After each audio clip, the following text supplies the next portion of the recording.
What's going on, movie fans? My name is Michael Weir, and I like to talk about movies. In today's video, we're going to talk about the brand new Transformers movie, Transformers: Rise of the Beasts. And I'll be completely honest, I was going into this movie with very low expectations. I didn't really enjoy the trailers for this movie, and I think the trailers misrepresent this movie, just for the record, which we'll get into a little bit later in the review.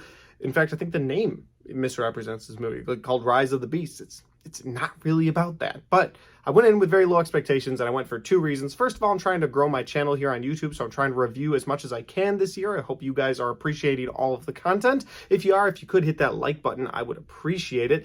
And the other reason is because my son said to me, "Hey, Dad, I want to go see this movie." And I was like, all right, let's go see this movie. So we went and saw it in IMAX 3D. We got some ices, we got some popcorn, we ate the whole bucket during the movie, and we were both happily surprised. I mean, he loved it, and I enjoyed it. This was a fun time at the movie theater. So Transformers: Rise of the Beasts. Let's do the review.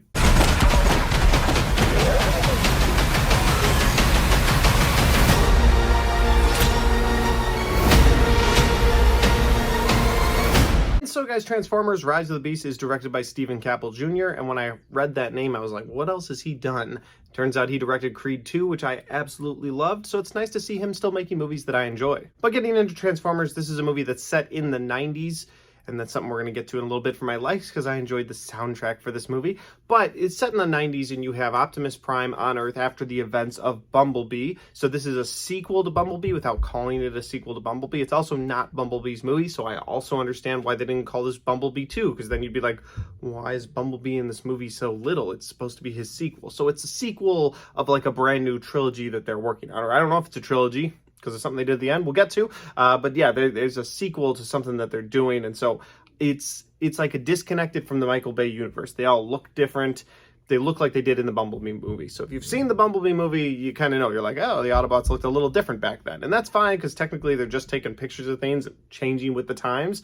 So that makes sense. I have no problem with it. But I like that this new timeline. I enjoyed the Bumblebee movie. I wasn't really a fan of most of the Transformers movies before that. I really liked the 2007 movie, but that's really it. After that, they get real convoluted and a little too CGI nightmarish. Anyway, in this movie, basic plot is that Unicron, which burying the lead there in the trailers, but Unicron is trying to get out of this dimension that he's trapped in. He cannot get out of it, and he needs this portal key that the Maximals, which are a group of beast-like robots, have taken to Earth and hidden there, and so he can't get out. And one day this key accidentally reveals itself, and so Unicron sends his warriors. One of them is named Scourge, and I forget the other two names, but they were pretty badass warriors. So he sends these warriors to Earth to go retrieve it, and that's where Anthony Ramos's character of Noah Diaz comes into this story, because he's a down-on-his-luck guy. He's got a sick little brother, and so he's doing whatever he can to make money, and finally he's like, you know what, I can't get a normal job. I'm going to go to the guy that's in the hood, and I'm going to ask him for a job. And of course, that job is stealing a car. And what car does he try to steal but Mirage, played by Pete Davidson? And I did not, when I found out Pete Davidson was going to be voicing one of the robots in this movie, it was not a selling point for me. I was like, all right, cool. He's in everything. That's great. But he was absolutely delightful in this movie. I loved his character. He was the robot throwing out the jokes that were for the adults in the movie at some point. So like the kids didn't know, but all the adults laughed. I appreciate that. I appreciate that Transformers has continued on that trend, because that's something I appreciated about the original Transformers movie. Like, you could bring your kids and there'd be some stuff that was over their heads. That was nice. Anyway, once he tries to steal Mirage, Mirage gets called to home base with Optimus Prime, and they all go on this journey of trying to locate this portal key, because the Transformers here on Earth are still trying to get back to Cybertron, and they're stuck here on Earth. And so it starts this battle of the Maximals helping the Transformers find these keys to protect the universe and keep them away from Unicron and Unicron's bad guys that he sent to Earth. It's a pretty generic plot. Honestly, when you think about it, it's a pretty generic plot, but it works. It's simple enough so that you don't get bogged down with too much information, like a lot of the Transformers movies like to do. And it's also wide scale enough so that you feel like there's stakes to the movie, like Unicron coming to destroy this planet. You see him destroy one in the beginning, and you're like, all right, well, he will do this. If he gets into Earth's atmosphere, he's destroying the Earth. Like, it's gonna happen. Or solar system, technically, not its atmosphere. Okay.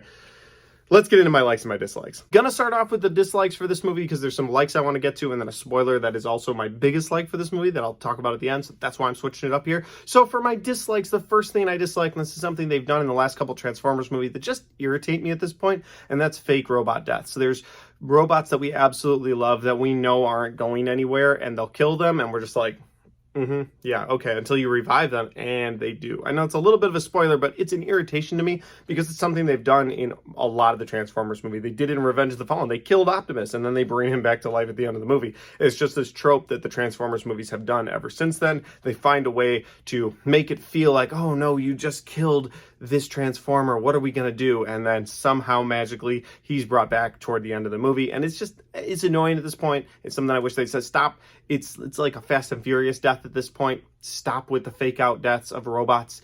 It's annoying. I just would appreciate a movie series with a fan favorite that they kill and they're like, no, he's dead. We're not bringing back somebody later. He's dead. Marvel's been doing it lately. DC does it. Fast and Furious franchise does it. Transformers does it. It's an irritation. So that's my first dislike. And the second dislike I have is that, like I said earlier before this review started, is that the marketing for this movie was all over the place and really didn't represent the movie well. Because first of all, the movie's called Rise of the Beast. I think originally they were going to call this Beast Wars, and that would have made zero sense. So if this is the plot, if this is the story they had going into it, and they were like, we're going to call it Beast Wars, it's like, well, why? I mean, yeah, there's some like scorpion-like robots, and there's a big gorilla robot and a big eagle type robot, like Phoenix robot. I don't know what it was. It was a bird. Point is, there is some beast-like robots in this movie, but it's definitely not their story. It's definitely more the Transformers trying to protect Earth, and so the Maximals join them. So Rise of the Beast to me is just a bad name for the movie. I don't know what else they would have called it though. I get it. It's Transformers, the 7th movie, the Transformers, the next one, Transformers, the one with Unicron. I don't know what you would have called it. That's like a Friends title. Friends, the one with Unicron destroying the Earth. But yeah, so the marketing was all over the place for this movie, and I think until like the very last spot for this movie, they showed Unicron, and that actually got my interest. But before then, I was just annoyed. You kept seeing the Beast say, no matter what you've faced in your life, Prime, nothing compares to this. And I'm like, well, what is it that compares to this? Well, what is the problem? Because I'm seeing these just bad guy Decepticon, not even Decepticons. There's not even Decepticons in it, but it's just bad guy robots. And I'm like, well, who are these people? And then you find out that they're heralds of Unicron. And that's what they should have led with in the marketing, because I think that would have sold this a little better to people who appreciated the old, Transformers movies or TV shows. All right, I've said enough. Let's get into my likes. First like for this movie, guys, is going to be Mirage. Like I said, Pete Davidson is delightful in this movie. I absolutely loved his character. Definitely the standout robot, the standout Transformer in this movie. He's very funny. Like I said, he tells those jokes that are a little over the heads of the kids, so you can still enjoy them as an adult. And he's just a fun character. Like I said, I would love to see him come back in another Transformers movie. I'm all for it. Next like I have for this movie is going to be the soundtrack. The movie's set in the 90s, so there's a lot of 90s music. Now, I know it's not all 90s music, and I've seen some weird debate on Twitter about this. Like, people are upset. So I get it. They're going to incorporate some of today's music into it. Who cares? But I really don't have a problem. Personally, I don't have a problem with that. I thought the soundtrack throughout this movie was a fun time, whether they were using 90s music or they were using some more today music, and they're just kind of mixing everything. I enjoyed it. To me, it worked. It worked well. I had a good time with it, and I love that Bumblebee was using references from that time frame. Also worked really well for me. Finally, before the big spoiler that I teased at the beginning of this video, I will say the emotional beats did work in this movie for the most part. I mean, like I said, that fake out death thing just doesn't work for me anymore in these Transformers movies because I've personally seen it too many times. I mean, in part 3, they like sent a spaceship to blast off into space and then blew it up, and they're like, oh, the Transformers are dead, don't you believe us? And I was like, no, I don't believe you. But that's my point. So my point is, those emotional beats didn't work for me, but there are some other emotional beats in this movie that actually did work, and they're mostly between Noah and his little brother. Like, I really liked that. I did. And then Pete Davidson's Mirage car and that Noah character have a good connection, and again, that worked for me. So some of the emotional beats worked in this. There wasn't too many, and so I think that helped this movie a lot too, because again, in the past Transformers, like, there's gonna be an emotional beat with this and their parents and this girl, and you guys are gonna love each other, and then there's gonna be this person, and then there's gonna be the secret government agency, and they're gonna have some weird tie-in. Like, they just cut all that out. They kept it a very simple story, and it made the movie work. So when those emotional beats did happen throughout the movie, you did. If you were enjoying this movie, I think you did enjoy the emotional beats. And finally, guys, we're going to get into that little spoiler I teased at the beginning of this movie. I'm going to throw a spoiler tag up now because it's very important that you know that if you haven't seen this movie, I don't want to spoil it for you. You can check out now if you want. Don't forget to hit that like button on your way out. I would completely understand because I would hate to have someone spoil this for me, but I want to talk about it in this review real quick. So here we go. You've been warned. The spoiler tag is up. At the very end of this movie, Noah Diaz's character has been interviewing at these different security firms throughout the movie, and that's basically why he was just getting turned down, because he wasn't a team player. And so they were like, all right, he's like, I'm going to turn to a life of crime. That's when he meets Transformers and becomes a hero. The point is, at the end of this movie, he gets approached by this government agency. And I was like, all right, I think it was called, and don't quote me here, maybe I'm wrong, but I think it was Sector 7 was in the original Transformers movie. And I was just sitting there like, all right, they're going to eventually reveal themselves, and all this is going to tie into the Michael Bay universe. Okay, that's fine. That's what they're going to do. So he's talking to this guy, and this guy's like, we do a lot of espionage things. You know, we'd love to have you on our crew, but you take your time, you think about it.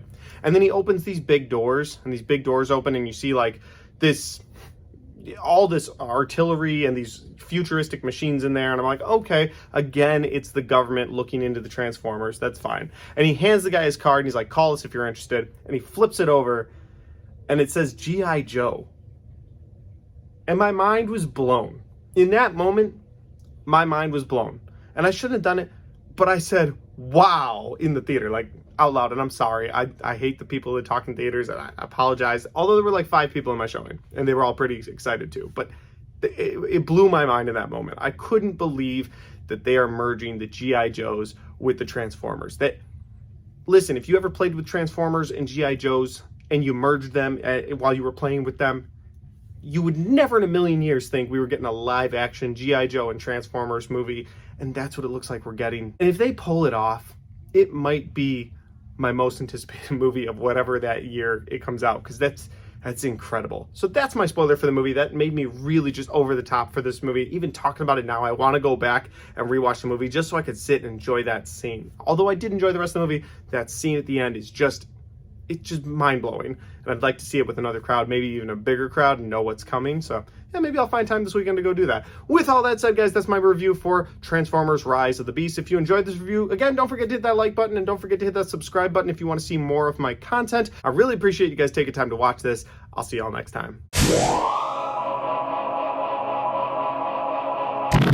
And guys, that's my review for Transformers Rise of the Beast, or, you know, Transformers with Unicron is what it should have been called. But with all that said, if you enjoyed it, I appreciate you watching this video. I would invite you to watch some of my other videos, maybe check out some of the other stuff that I've done recently. You could check out any of my 2022 reviews right there, or you can check out all my 2023 reviews right there.